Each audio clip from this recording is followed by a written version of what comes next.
So whilst I still hate tethering, because it's a trip hazard and I don't like it, if I'm not going to tether, I need to do something else, don't I? Because frankly, I don't care if you find the boat, I want you to find me. So I need to be able to float, and a PLB or some sort of emergency beacon is no good unless it's actually attached to me all the time. So I've got my inReach here and a life jacket, so I can float with little or no effort now. That will extend my survival window, and I can signal. You can't cover all the bases, can you? But before I wasn't covering any. Very easy to go overboard. Something else I read this week is that 47% of all man overboard incidents result in fatality. And you think, and that's a survey, I think it was over 5 years, even if it was 3 years, even if it was 1 year, it doesn't matter, does it? But I believe the amount of casualties was just over 300 that I looked at. That's 150 people. And that of course is primarily the leisure sector. It's not, I mean there are some fishermen in there of course and some commercial fatalities, but most of that is leisure. That's terrifying, isn't it? Half a chance. If you fall in, half a chance. And presumably, see I don't know this bit, but that's falling in off a boat with other crew on it. If you fall in and you're single-handed, I imagine your odds of survival are pretty slim, aren't they? Something you don't really think about until something terrible happens. Anyway, so tether is still a no for me. I've got one of course, and if the weather was really horrendous and I had to be in the cockpit, I'd probably tether. But it's got to be something that you'll do, you know. If it's not something that you'll do, it's no good. You can make all the modifications you want to. If you're always going to go, oh god, I just can't be bothered with that today, then there's no point, is there? But this I can do. I can do a life jacket. When I'm away from the coast, I can do a life jacket, and I can do my Garmin inReach because it takes up no space. You hardly even know it's there.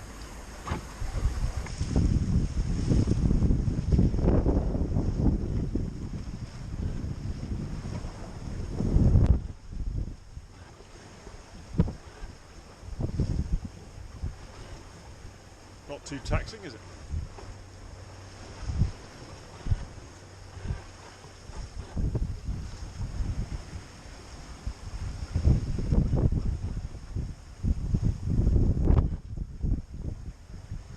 Picture this.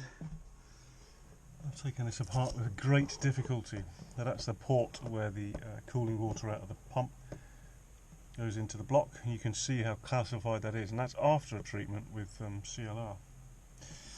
Of course it's nothing to do compared to this injection pipe, which is clear at the bottom, but as you can see it's pretty clogged up in there, so I'm going to try and clear that now.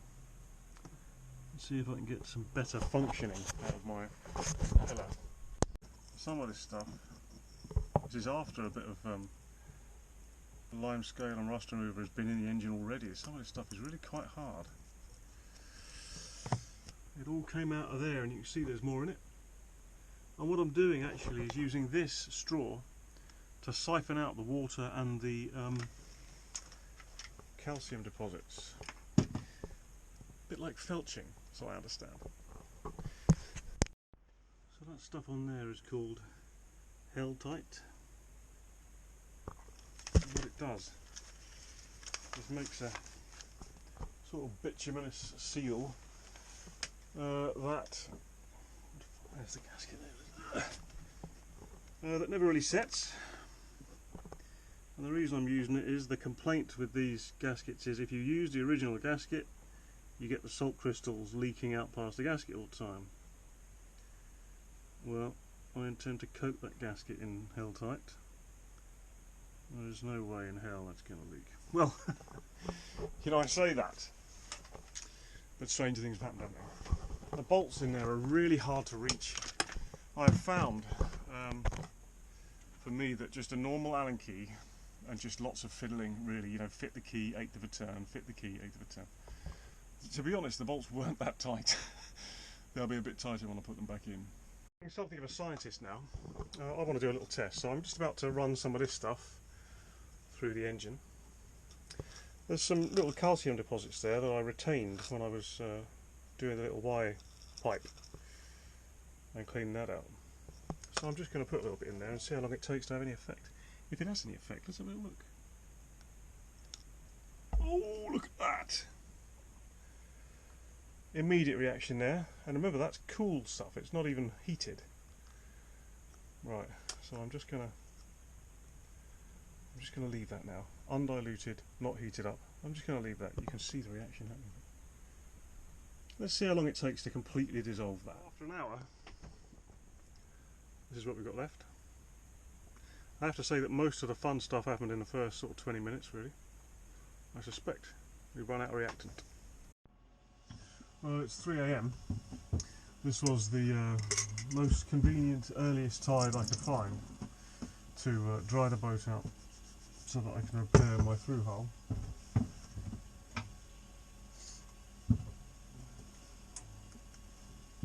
Using this True Design through hull. Lovely. Which I think is going to be lovely. I think it's going to be lovely. Of course, it was 3 AM when I did it, so a bit too dark to film it. But being able to dry the boat out like this is an absolute gift. So I've managed to get the old through hull out. And I've test fitted to decide where I want this through hull to be and what orientation and everything else. I put epoxy on the outside and I'm just going to orientate it. I hope you can see that. I'm going to orientate it, pull it up and do up the nut. So well, there it is, there's my mark.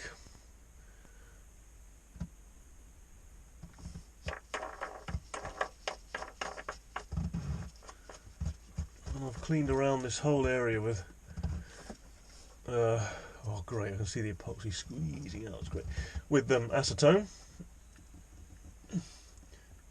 Oh, you just knit that up. I'm not going to launch it, there's really no need. It was about 16th turn. I reckon, you know what, I reckon that's enough. Build my little epoxy volcano around it. Another reason why I've masked off the threads there.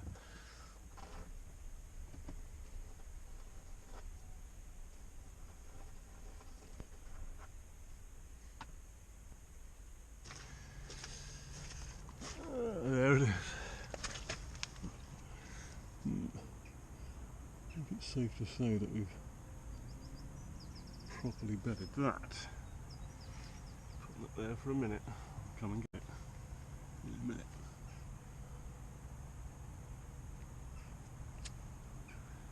Nice. And that is it.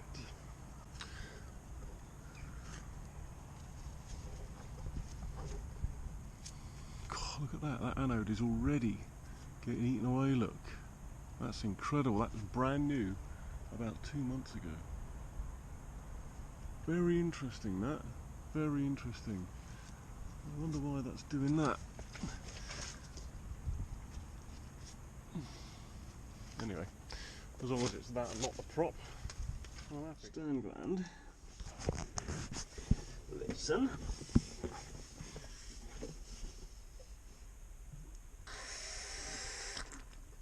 And that's it, all done. Okay, let's see if we've cured our bubble. There should be a bubble here. There it goes, I think. Oh, we just missed it. I saw it bubble up though. Alright, let's give it a crack.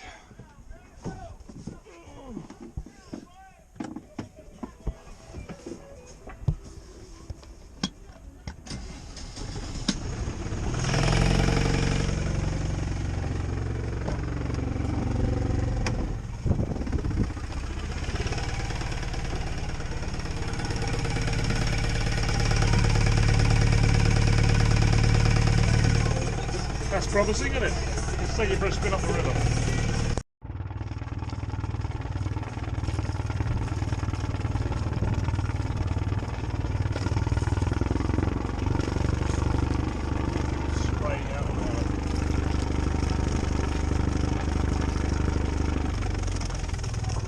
is already much, much better than it was.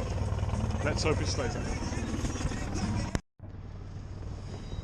Well, judging by the Stone of Destiny right there, we're almost at the same amount of water that we had when I got here. Give it a tug, see if it'll come off. Not yet.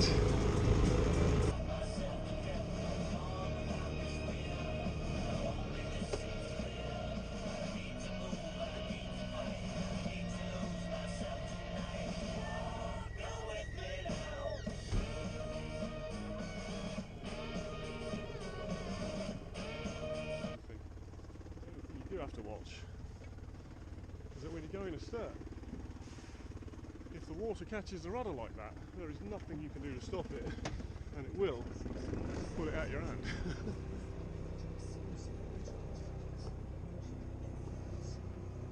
We're away. Certainly looking promising, isn't it?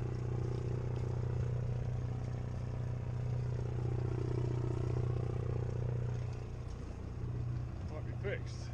Might be.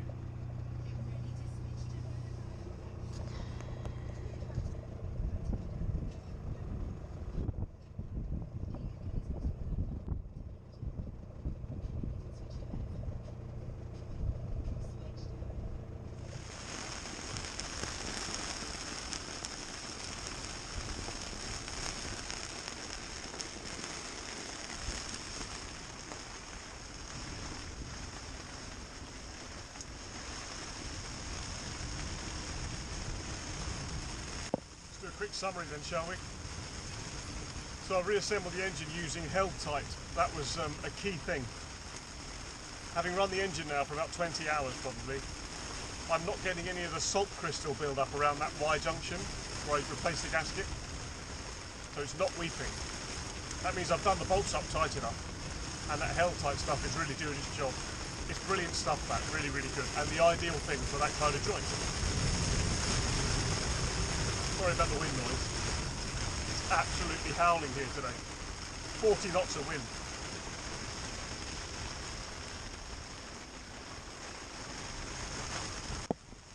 In other news, the seacock, I replaced the seacock. The old one was bubbling like a little airstream of air. I think what's going on with that is that seacock is positioned slightly to one side of the centre line of the boat and slightly too far aft. And what happens is, in anything except flat water, it gulps air from time to time, and that's what's going on. So it's much better, it's much improved, but it's not fixed. I think what I'm going to do, the next time I lay the boat up, I'm going to move that seacock. I'm going to put it nearer amidships in both directions, you know, so try and get it on the centre line of the boat and further towards the middle of the boat. That's all I can do, really. The consensus is AIS, get AIS, absolutely. All right then, it's on the list. They're very expensive, I can't afford it yet, but it's on the list, and I'll do an install when I get one.